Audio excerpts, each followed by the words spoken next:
When I wrote the Science and Social Studies chapter of Teach Your Child to Learn, I started it out this way. If I could know only one thing about science and social studies, it would be note-taking and a flashcard technique that I developed over the years that has been very helpful for many students. I'll get to that in a few minutes. Nonfiction note-taking. Note-taking skills are basic to understanding nonfiction. Nonfiction reading includes social studies, general science, health, biology, chemistry, geography, economics, those heavy-hitting core subjects that span the entire school experience.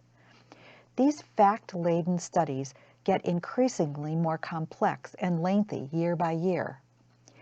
Most of the homework you will be getting will be generated from nonfiction subjects, worksheets, study guides, questions to answer after reading the chapter, and finally studying for those dreaded quizzes and tests.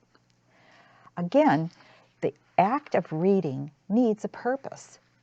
Nonfiction reading results in test-taking questions involving true and false, multiple choice, matching, and fill in the blanks, in addition to short answers and essay-type responses.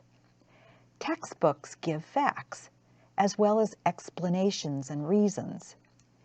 These books are organized into units, chapters, headings, subheadings, a great help when you're taking notes. So just what is note-taking? Well, people communicate with each other in complete sentences. If I said the word to you, orange, you wouldn't be sure if I was referring to the fruit or the color. Maybe I meant Halloween. As you can see, I didn't really communicate with you. In order to make you understand my message, I would need to give you a complete sentence. My favorite color is orange.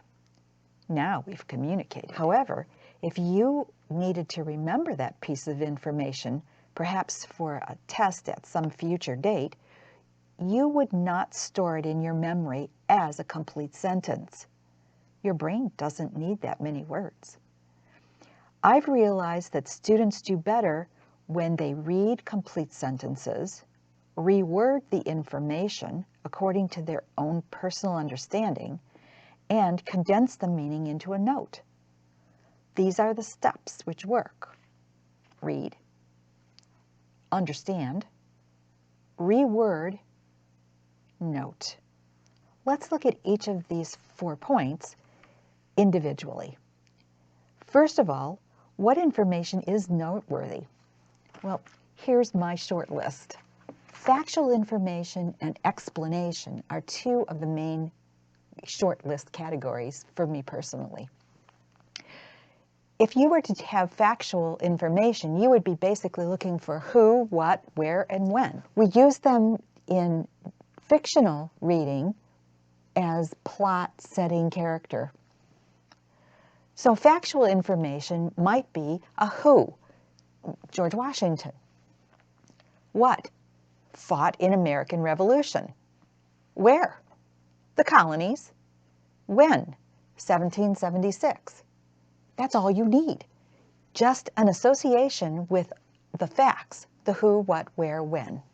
Textbooks also give you explanations.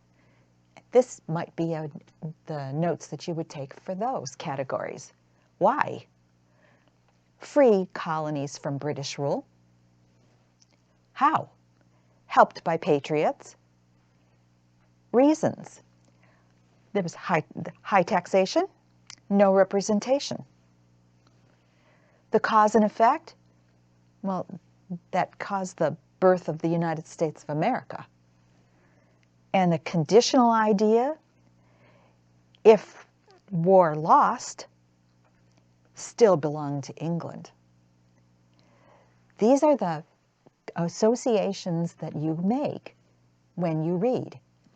Obviously, it would be explained to you in complete sentences, but your brain can switch it into just the amount of words that you need to remember the concept and bring it back to you days and weeks and months later.